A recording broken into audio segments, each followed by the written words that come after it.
On behalf of the government and the people of Jamaica, our sincere gratitude to the President, to the government, and to the people of the Republic of Ghana for your solidarity and support in building hope and rebuilding lives through the deployment of a 54-member Ghanaian Armed Force engineering contingent in support of our recovery from the devastating Hurricane Melissa.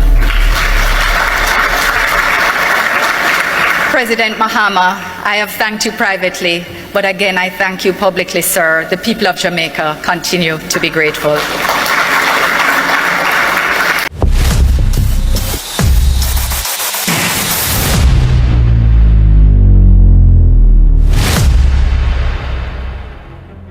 So you see, insiders, we need to have a conversation. Jamaicans continue to say thank you and really appreciate what Ghanaians did for them during the devastating times and the hopelessness after the Hurricane Melissa in those times. But you see, during those times, during the hurricane, something happened that shocked the Caribbean and inspired the world.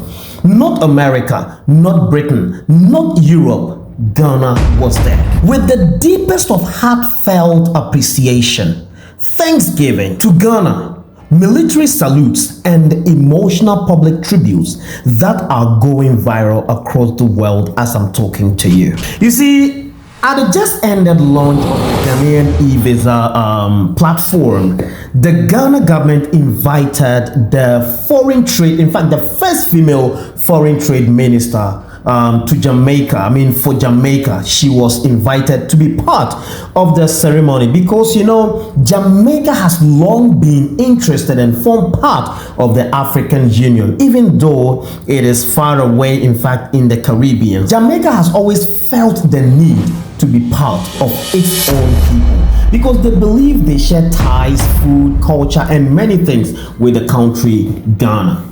Ghana has dispatched 54 personnel from the Ghana Armed Forces 14 Engineer Brigade, designated as Engineer Contingent 1, to Jamaica to support reconstruction efforts following the devastation caused by Hurricane Melissa. The storm left over 40 people dead and inflicted damages estimated at $8.8 billion. Addressing the troops at a pre-departure ceremony, Ghana's President John Mahama urged them to serve with dignity and uphold Ghana's global commitment to humanitarian assistance and international solidarity. So you're going to be engaged on this mission in engineering and reconstruction works. You'll be engaged in technical and logistical support services. You'll be engaged in community-focused assistance. Your conduct will reflect the values, discipline, and humanity of the Ghanaian soldier. Through you, Ghana is going to convey a clear message to the people and government of Jamaica that they are not alone and that Ghana stands in solidarity with them. Ghana stands with them in this moment of rebuilding and recovery. This mission symbolizes a bridge of solidarity across the Atlantic and grounded in shared history and mutual respect. The deployment was made possible through logistical support from the United States, which provided a C-17 aircraft to transport the Ghanaian contingent and essential equipment for the rebuilding mission. After the destruction of the hurricane, Ghana dispatched humanitarian assistance to the friendly people of Jamaica and Cuba, and also to the displaced people of Sudan. This humanitarian assistance included food aid, locally produced Ghanaian rice, blankets, mattresses, plastic buckets, medicines, and other such accoutrements. Ghana has consistently stood for international solidarity, humanitarian assistance, and global responsibility. Our nation understands the pain of natural disasters and the long road to recovery. Today's mission reinforces Ghana's commitment to humanitarian response, disaster recovery and reconstruction, and South-South cooperation, Pan-African and Afro-Caribbean solidarity. I commend the Ghana Armed Forces for their professionalism, for their discipline, and their readiness to serve not only at home, but anywhere in the world duty calls. This mission is not a combat mission. It is a mission of compassion, skill, and service. After we dispatched the first batch of humanitarian assistance, I made a phone call to the Prime Minister of Jamaica, the Honorable Andrew Holness, to express Ghana's solidarity with the people of Jamaica. He thanked me for the assistance we had dispatched, and in our discussion, he said what they need currently is assistance with rebuilding and providing shelter for the people who have been displaced.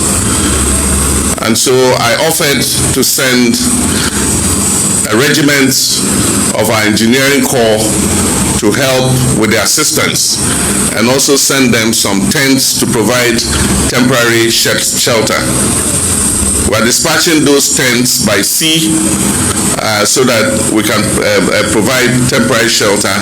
But in the meantime, our troops are going to help with reconstruction, with building, and also providing support for the people of Jamaica.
So Jamaica's foreign minister, the first female foreign minister, of trade, Kamina Johnson-Smith, officially described Ghana's support as practical and thoughtful generosity, while requesting deep gratitude be conveyed directly to the Ghanaian people. And now the relationship between both countries is growing even much more deeper. Oh my God.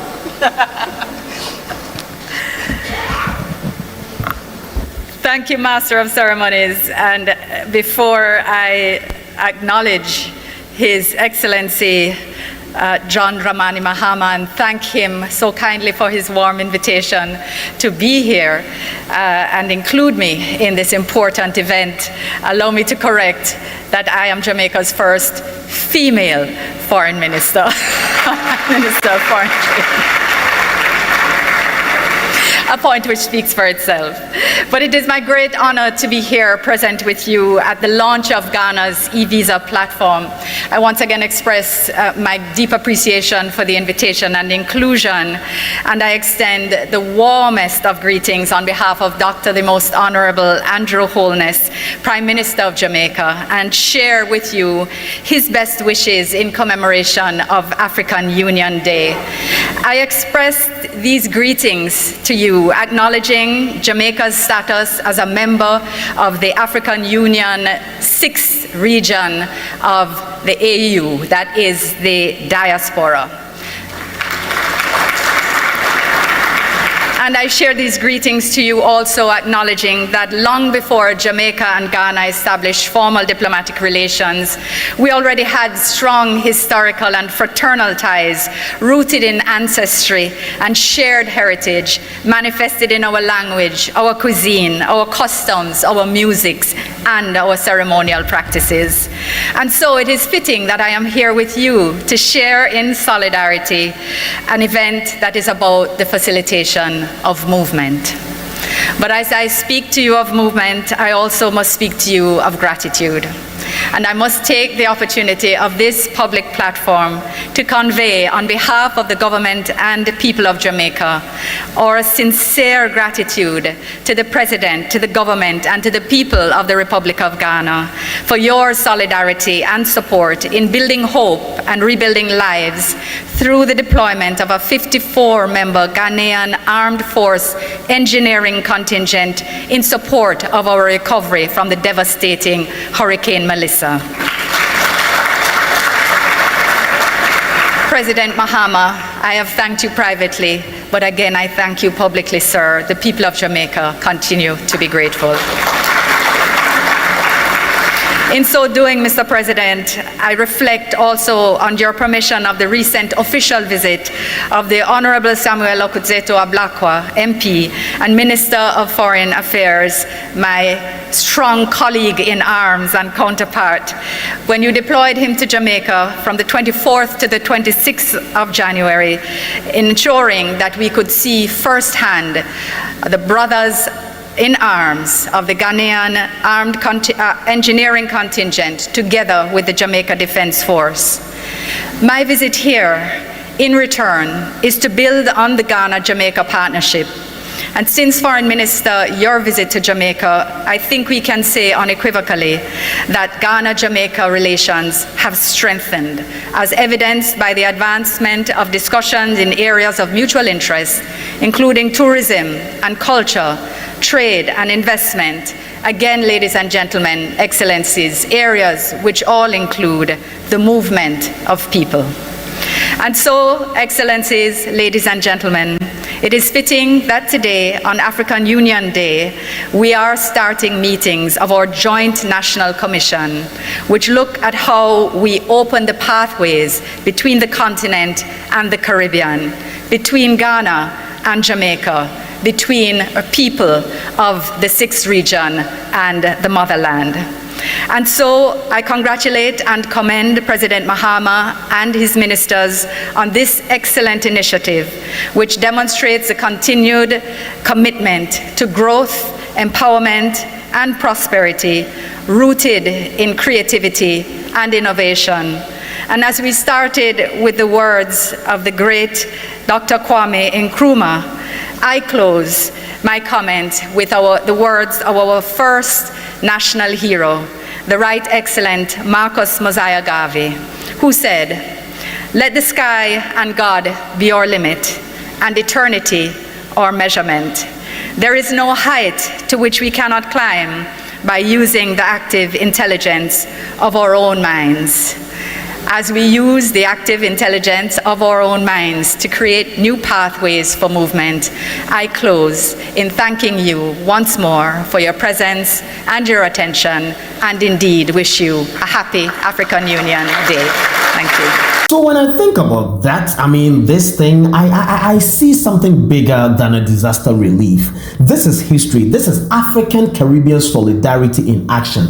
Following the destruction, Ghanaian military engineers, carpenters, masons, and many more worked side by side with the Jamaican Defense Force for months, rebuilding damaged communities, especially in the heavily affected parish of St. Elizabeth. They repaired homes, restored public buildings, helped struggling families recover, and Ghana didn't stop there. The country also donated critical relief equipment, including generators, power tools, tents, and water purification systems, resources that became essential for the survival of the people and for the reconstruction. This is why Jamaica is sending this heartfelt gratitude, not because of anything, because they believe that Ghana just didn't send words. Ghana sent people, Ghana sent sacrifice, and Ghana sent compassion. Jamaica and Ghana are already expanding cooperations in healthcare by facilitating temporal deployment of Ghanaian doctors and nurses to help address Jamaica's healthcare shortages. Discussions are also advancing in tourism, trade, investment, and easier travel systems between both countries. You remember when the reggae legend came to Ghana, Gramps Morgan came to Ghana, he spoke about that. So you must know that this is not just, diplomacy. It's no longer a diplomacy. This is family reconnecting across the Atlantic after centuries of separation. And for many Africans and Caribbeans watching this story, this message is powerful. Black nations can support each other. Black nations can rebuild together, and Black nations can rise together. So the world saw destruction in Jamaica, but Ghana saw brothers and sisters in need, and now the entire Caribbean is watching Ghana differently. What do you think? Let me know your thoughts in the comment section. And make it a point to hit the subscribe button, like the video, and share the video. I've always said that the story of Ghana and the entire Africa is being rewritten, and don't let us write it without you. This was Inside Studios Network, and I'm gone.